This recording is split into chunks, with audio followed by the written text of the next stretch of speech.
Hey everybody, it's John Kraska with Every Library and the Every Library Institute. It's Banned Books Week 2025, Monday, if you're keeping score.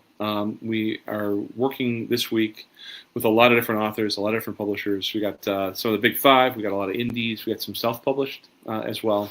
But today, Monday of Banned Books Week 2025, we're really focusing on City Lights, our partners and our colleagues there, both at the bookstore side, the foundation side, and on the press side.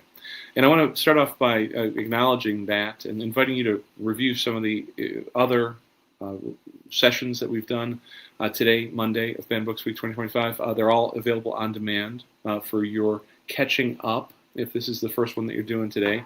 Every Library on Facebook, Every Library on YouTube. Had a great chat with Elaine and Paul from City Lights, both the publisher and the head book buyer. And we're thrilled to partner with them right now. We're being featured at City Lights Bookstore in their front window at the cash register, as it were. And it's a really nice collaboration. They are one of the most storied independent booksellers in the country. They're a historic champion on free expression. Since 1953, City Lights has been a home for revolutionary ideas and a beacon for writers, activists, readers, and I appreciate their commitment to the First Amendment, which is probably why it's definitely why I'm so excited to be talking to our guest tonight, Will Porter. But I also can imagine, Will, as I bring you on stage, that one of the reasons that City Lights wanted to work with you is because of that it's simpatico. Very much. I mean, it's felt that way from the start, and that's one of the reasons I was so excited to publish my first book and now Little Red Barns with City Lights, because I know the history. I mean, I grew up, like a lot of us do, looking up to City Lights as an institution and also really a leader in the fight for free speech. And yeah, I want to chat with you about Little Red Barns. Yeah, I want to chat with you about Little Red Barns. Your writing, what led you to tell that story, but also some bigger conversation today about First Amendment. We've got some really great intersection points here between what the library is up to, what journalists do. I mean, heck, we're two of the five freedoms right there, you know? So, but before we get going, Will, let me read the official bio. I always like to do that. Sure. Will Potter is a thought leader and award-winning investigative journalist who focuses on social justice and environmental movements and attacks on civil liberties, particularly post 9/11. He was the first investigative journalist to be named a TED Senior Fellow and has been invited to address governmental bodies about his reporting, including the U.S. Congress, the Australian Parliament, and the Council of Europe. Will's first book, Green is the New Red, an insider account of a social movement under siege, exposed the criminalization of nonviolent protest groups by the FBI and was rewarded a Kirkus Star for remarkable merit. Now, Little Red Barns, you're looking, Will, at uncovering the hidden machinery of industrial agriculture, the cruelty of factory farms, and the silencing power, particularly of ag-gag laws. I mean, we're in a period here, Will, when right now we're working in a number of different states on good bills. Like, we're trying to enshrine the principles of the First Amendment, what the structure of the Miller test is to say what is really obscene and what is just making people uncomfortable, and the civil rights of minority classes to have their books on the shelf, you know? And in other states, the weaponization of those same kinds of laws. Texas just pulled the rug out from under librarians and educators and a few other professions by saying that they could be criminally prosecuted if somebody feels that the book is obscene. And it's a hunch-based, opinion-based situation. You've been working with these ag-gag issues in Little Red Barns in particular about the weaponization of the law against, folks who aren't necessarily even intending to be activists. That's exactly right. And I see a direct relationship between these trends that are emerging all around the same time. It's criminalizing information, sharing information, reporting, free speech, the truth. On the ag side of things, it's been building for quite some time. These are laws that were passed explicitly to outlaw undercover investigations and journalism that's exposing what the industry is doing. These investigations really rocked the agriculture industry. They showed systemic animal cruelty, but also environmental conditions, raised a lot of questions by consumers about what's being hidden from them. And in response, the industry has just tried to shut down that conversation. And I see these attempts at the local level with school districts and libraries and book bans in the same way. I mean, if you can control people's stories, that's how you can control the truth. Well, Little Red Barns looks at the links between factory farming, the climate crisis, authoritarianism, and you, at a certain point, woke up and you started connecting some dots. As an investigative journalist, what motivated? I mean, there's a lot of stories to tell, Will. What brought you to this one personally? What brought me to the story to begin with was seeing this radical expansion in my previous work of this terrorism rhetoric and Hmm. prosecutions expanding from the so-called radical activist to the mainstream and to journalists. So that was the big shift I was seeing. But you're right. I mean, John, in the course of this book, it got a lot messier because I'm seeing the relationships between this industry and the rise of authoritarianism. And some of those connections were direct. The FBI was warned for many years that by focusing on nonviolent protest, it's allowing the rise of violent far-right white supremacist groups, and they just stayed the course. So all of this is like one interconnected, monstrous mess right now. But I think at the heart of it is free speech and access to information.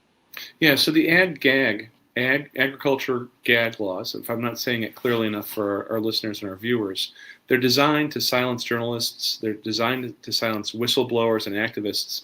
Can you unpack it just a little bit more for our watchers, though? This might be a new term for people. No, I appreciate that. This has kind of flown under the radar. So it goes back to a wave of undercover videos that exposed egregious animal cruelty and standard industry practices. And like I said, the industry responded by passing legislation and actually sitting down and being the ones to write the laws. People need to understand this. Big ag, much like big oil and big tobacco, directly intervened in the political process to criminalize their opponents. And this passed in a number of states. We've rolled back most of them through First Amendment challenges, but now I'm seeing them spread internationally. Mm-hmm. This has become really the global model. It's passed. I'm in Canada in a hotel room speaking about this, but they've been introduced in Canada. They're down in Australia, Mm-hmm. being discussed throughout Europe. And so this trend that I'm documenting has become a global playbook. Well, it sounds like anywhere that there's the industrialized breadbasket is where you're spending your time right now. Absolutely. And as this shift is happening in our food system, people are upset. They Mm-hmm. don't want factory farms to Mm-hmm. expand throughout Europe. And so, to manage that negative public opinion, the Mm-hmm. industry is trying to censor and shut down information. Well, the first time I was in Vienna, I was there, visiting very distant cousins. We were out doing doing a genealogical tour, and you leave Vienna, and you pass row after row after row of greenhouses, and I live in suburban Chicago, and the only thing you see when you leave Chicago is row after row after row of corn. 95. Yeah, Oh, there you go. yeah, for Yeah. feed or soy, Yeah. and that's it. And there's that map going around the internet every so often. You see it pop up on like a Reddit thread, where the amount of space that's given over in this country to doing something like raising flowers, is as big as my fingernail on that map. And the amount of space that's taken up for industrial feed, corn syrup, and things like that is gigantic. It that kind of it broke my brain a little bit. The Hmm. environmental research that went into this was one of the most difficult areas because agriculture and animal agriculture in particular is the largest land use system on Earth. Hmm. This is the vast majority of animals on the planet, and scientists have looked at this per volume, per weight, and the sheer number of animals are overwhelmingly for humans to raise for food. Hmm. This is leading to species loss and extinction. It's literally crowding out other species and causing a host of environmental consequences. David Attenborough famously said of this that we've become a planet that is by and large for the animals we're raising. And to your point of going outside of Chicago and seeing all of those rows of soy and corn, all that for the most part is being fed to the animals we Hmm. raise. So when we're talking about sustainability, I think this the really straightforward point sometimes gets lost in the discussion, that the reason animal agriculture is so environmentally intensive is because we're feeding all these crops to the animals, raising and slaughtering them and dealing with their waste and feces, and then consuming it. And so now there's a big movement among climate scientists to get us to reduce our consumption of these products because it's more sustainable. So when we're putting together this Banned Books Week series, we have literary fiction. I got somebody who's in from. We've got Arabic language translated stories about the war in Syria. This is a pretty heavy week. But we also have a couple children's books. And when I saw that that my colleague wanted to have me talk about Little Red Barns, I thought, oh, good, it's a kid's book, And I'm going somewhere with this. The pastoral image of Big Ag. They brand it. The Little Red Barn has been co-opted by industrial agriculture. My butter, my box of butter has got these gorgeous pastoral scenes on it, and yet the way it's done, my eggs. Will, you picked Little Red Barns as a not just a metaphor, but as a learning point, I think. Very much, and that was a learning point. It took a long time for me to get to, because I was struggling with these mechanisms of censorship and disinformation, and also what it means as a journalist to bear witness in that climate. How do I expose the truth, and why is the truth not being heard or seen despite all the evidence? And my most significant turning point in the book was going back and forth between my job as a professor at University of Michigan. I was living on a farm far outside of town, going back roads on the motorcycle, and was passing the Little Red Barns every day. And then finally it clicked that this is the story. And it's the story where, before we even can say the Pledge of Allegiance or our ABCs, we learn about the Little Red Barn. We have the picture books, the toys, Old MacDonald, we go to the petting zoos. And why that's so dangerous is that all the industry needs to do with those product labels you mentioned, or the ad campaigns or whatever, is tap into that narrative. And we are primed to accept it. Humans have a confirmation bias. We say, oh, that's what a farm looks like. It's the Little Red Barn. And it kind of lulls us into this state where we're easy to be influenced. And fundamentally, I go back to this quote from Gabriel Garcia Marquez in one of his essays, where he's talking about, in journalism or in nonfiction, all it takes is one lie or one false statement to prejudice the entire work. In fiction, all it takes is one truth. And I would argue that in the fiction of this industry, PR and propaganda and advertising, that one truth is that barns are red, or that they were red. And that's how they're tapping into this narrative. That's fascinating. As a writer, you're dealing with some pretty heavy stuff, and I want to talk about that a little bit more. But I want to check in with you, just as a writer. It's some dark and daunting stuff that you're dealing with in this book. How do you go back to the well, as it were? How do you do that as a writer? To be honest, I've struggled with it, and I really push myself to be candid and vulnerable about that in the book. It led to some really serious depression and PTSD that was finally diagnosed, both from the field work and just the larger body of work I've been doing for a long time, focused on really dark things. And I don't have clear answers on how we do that, but in many ways, this project has made me reconfirm my faith in bearing witness as a practice, because I think there is something that happens when we refuse to turn away from the bad stuff, the dark stuff that's happening. It also makes it so we're more able to see the light as well. So I report on a lot of really terrible things: human rights abuses, factory farms, environmental conditions, fascism. But through that, it's allowed me to see all of the good work that's being done, the resistance, the opposition, the organizing, the community response. And the best I can, I try to remind myself to draw from that. Not just draw from the dark, but draw from that resistance that I'm seeing. I appreciate you sharing so frankly, and I didn't, in asking that question, expect a particular answer from you, but I just want to acknowledge that that's a very honest and authentic answer for you to give, Will, and I appreciate that. I appreciate that. I also am a little resonant with it too. What keeps you up at night, conversations are always rough, but what gets you up in the morning is what I heard you say too, and I appreciate it very much from a generative perspective. So, Absolutely. And I think there's an element of just spiritual defiance, right? It's this is like we can't change all of these things, but it is how we show up and wake up every morning, and what we commit ourselves to. And there's a lot of darkness there, but there's also a lot of, I'll even go so far as to say kind of liberatory hmm potential of recognizing the path we're on and why we wake up and fight this fight.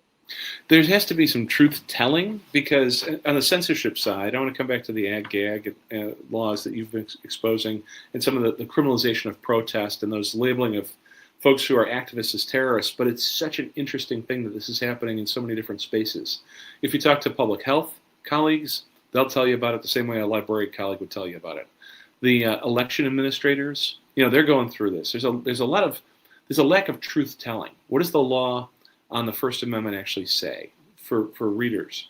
What does it mean for telling the truth when there's an allegation that a book is obscene and really all it is making somebody uncomfortable? Or they're using the language of obscenity to accelerate a anti-person agenda. It might be anti-black and brown, might be anti-LGBTQ, but it's usually the majority population targeting the minority population.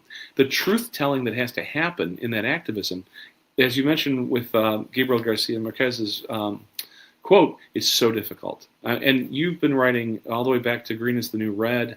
The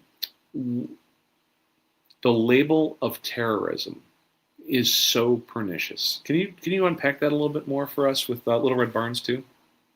No, I appreciate you raising that. And I do see all of those directly connected to one another. Mm-hmm. To be clear, as an investigative journalist, I try to speak truth to power, ask tough questions, point out dark history. But one of the things this country has not gotten wrong for the most part over the years is the First Amendment and free speech. And it's kind of a radical concept in a lot of ways of how much it actually protects. Mm-hmm. And that is, I think, important to remember as we start talking about terrorism rhetoric, because the reason this language of terrorism is being used is to disrupt that and to make us think, well, we can carve out protections, carve out exemptions for entire classes of speech, Mm-hmm. entire stories and books and narratives and types of journalism, because we start labeling it as terrorism or obscenity or extremism or these other catch-alls. Mm-hmm. And one thing I've seen kind of across my body of work these last 25 some odd years is that power of language. Once you can reframe the debate so that the truth tellers are actually the extremists and the dangerous ones, that ushers in really a sweeping new period of censorship, restriction, and as you all see with your work, outright bans Mm-hmm. on books. I mean, this is an attempt to not just control truth telling in a journalistic sense, but I would argue truth telling more broadly in terms of people being able to see their stories Mm-hmm. being told, to go into a bookstore or a library and feel that they're represented. That's what I aspire to do as a journalist, but in fiction, it's just as important. And that's why all of this is under attack. One of the things that I think should come out of this present moment is a re-engagement with the petition clause. Now, we've been speaking about the right, the freedom of speech and the freedom of the press, but of course, there's a few other freedoms there. The right to assemble and to have these conversations out in public, and the right to protest. There's a redress of grievances that people should get from their government, and the idea that any protest, there's a framework around nonviolent protest in this country that I think is very important. But at the same time, it really tends to benefit the state. That if we have meek and mild protest, if we have only acceptable speech protest, then the state is and I don't mean the state of Illinois or the state of California. I mean the state in that Hobbesian sort of way is the only group that benefits. And the petition clause, the right to petition, the right to assemble, also is not underappreciated by folks like us, but it's an opaque set of rights, I think, to a lot of citizens.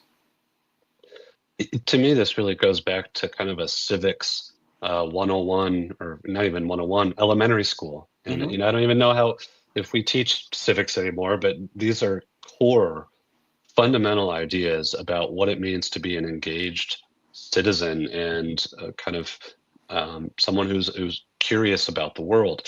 And to really put the additional nail on the point that you're making here, John, is that we need to remember that First Amendment and constitutional protections are only as valuable as they protect controversial and fringe ideas. Mhm. The same with protest. Mhm. If I hear people all the time saying, well, you're free, you can go out on the side of the corner and scream whatever you want. Mhm. True, maybe, but Mhm. what happens when you start actually being effective? What Mhm. happens when you're saying something that's challenging power and you actually have a movement that's building around it? Mhm. That's when it starts becoming under attack. And so Mhm. I would really caution people. I write about environmental and animal protection. The other day I was on Democracy Now! Talking about this new designation of anti-fascist as a terrorist organization. Mhm. To folks listening to this, it doesn't matter how you care about any of those groups of people, Mhm. frankly, in my Mhm. opinion. It doesn't matter if you're vegetarian or if you're anti-fascist or environmentalist or support Black Lives Matter, whatever the cause is. Singling out these groups and taking away their protections and classifying them as enemies of the state puts all of us in a dangerous, dangerous place right now. Absolutely. I mean, the Trump administration, sure. The Obama administration and the Bureau of Land Management issues that were out in the West, the Clinton era. I mean, heck, the Truman era with the Puerto Rican nationalist movement. I mean, this Yep. is not a Republican or Democrat situation. This is a particularly and uniquely American conversation that spikes from time to time, and you've been covering it for a long time, Will. And I think we need to remember that cyclical nature. The Hmm. people that we look back on, and well, to a degree that we used to have, exhibits in history class and make posters about and praise the Hmm. troublemakers and disruptors and Hmm. protests and activists. Hmm. Now that's being stripped away, but there's a safety to that historical distance that we forget that every single time those nonviolent, truth-telling Hmm. radicals who are trying to make a difference that we now view as heroes were attacked by the state. Yep. Every single time. The FBI tried to get Dr. King to kill himself. They Yes. had a misinformation campaign. They were working covertly. All the groups that we respect. And so I try to return to that to remind myself in some days where it feels like everything is upside down, that this has been a historical pattern. And in a lot of ways, we need to draw from those historical lessons and the folks that came before us to kind of lift us up right now and make us remember how strong we can be, Hmm. because they had to be strong in the face of that fear as well. Let me ask you for a little bit of friendly advice for the readers that we're talking to today, the people who care about civics already. I mean, we do have a bit of a rarefied audience here, on Every Library Live. Students, citizens, how do we cut through the noise? I mean, between the far right militias that are working on this right now, the far left activists who are pushing, the corporate spin doctors, the disinformation campaigns around agriculture. I mean, the stuff we eat and put into our bodies. How do we break through all this noise? Well, That's a great question. And I know how daunting and overwhelming it is when the algorithms on social media prioritize hmm fake news and controversy and conflict and all of these things. It's getting harder and harder to cut through that. For folks listening to this, I mean, as a journalist, I'll encourage you to support particularly local news, hmm because as local news disappears, it's becoming a heyday for local corruption when we don't have journalists in school board and city council and planning and zoning meetings. but more broadly, pick a few outlets that are trustworthy and legitimate and actually support them, engage. Don't just rely on the social media feed or what these big tech companies are feeding you. It requires a little bit of work. And I know that's tough with everything we have going on, but it's more important than ever. And I'll say to not just be diverse in how you're consuming information, but being diverse in the conversations you have too. It feels like as a country, we're just kind of splitting into these silos. Mm-hmm. And we have to get offline and we have to be in the bookstores and in libraries and public spaces. Mm-hmm. Find your people. Yeah. I think more important than everything right now is seeing this, the rise of outright white supremacist and authoritarian groups is overwhelming, but it's also an opportunity to find the people that you know are going to stand against that with you. Even if it's a handful of friends in your community, to talk about the news and start talking about what you can do to resist. I really appreciate you bringing it home like that for us. You're that you said bearing witness earlier, and I appreciate you very much for doing that for our audience today and during Ben Books Week. The intersection points between these two efforts, this anti-censorship, anti-discrimination effort that we're doing at every library, alongside a lot of fellow travelers, and what you're bringing forward. I think that this was a particularly prescient conversation during Ben Books Week. Thank you for this. No, I'm grateful for it and encouraging, to be part of conversations like this and to know that this dialogue is expanding. I think the overlap between them is that authoritarians always try to rewrite history and control and use mythology. Mm-hmm. And so it's more important than ever to defend, as you all are doing, stories that are actually revealing the truth and encouraging empathy, to push back against these false narratives of tyrants right now.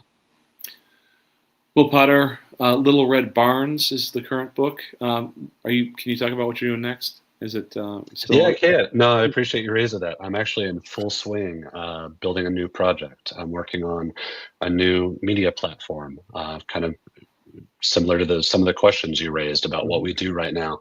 I'm thinking about how journalism is changing, and I'm starting a show and a podcast, particularly trying to reach young men. Mm-hmm. Young men are being pushed along a very dangerous pipeline of misogyny, racism, Mm-hmm. anti-climate, anti-science. Mm-hmm. So disrupting that and having vulnerable conversations about how we navigate this world. So if folks are interested in that or my broader work, you can reach out to me through my website at willpotter.com, and I'm happy to talk and keep this conversation going. That's fantastic. So we'll drop that in the chat too. All right. Oh, thanks to City Lights one more time for me, if I could, and Will, the team over there for publishing Little Red Barns and some of your earlier work. I do want to lift up City Lights in a particular way as a platform provider and a giving voice, organization, and thank them for putting us together tonight. This has been a real treat for me. No, for me as well. And I'll echo that praise both of you all and the work you're doing and of City Lights. I mean, I think it goes back to that finding your people. I feel that way with City Lights, and I'm proud to be associated with them and the work that you guys are doing. They're good colleagues. All right, well, so on Every Library Live, we always wave to the camera. I put up the little title card again, and then I'll talk to you in the green room. Thanks again. Great.